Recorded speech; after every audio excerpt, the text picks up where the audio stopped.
Hello, welcome to another Eagle 6 test video. We're just going to quickly demonstrate this MP7 just to make sure everything's working.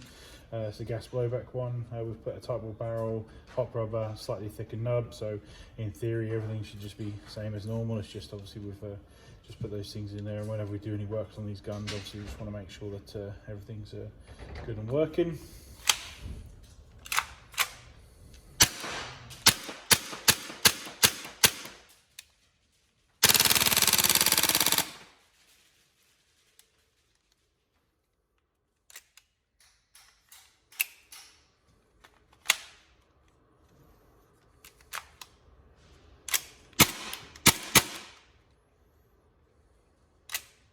There you go, so everything's all good and working.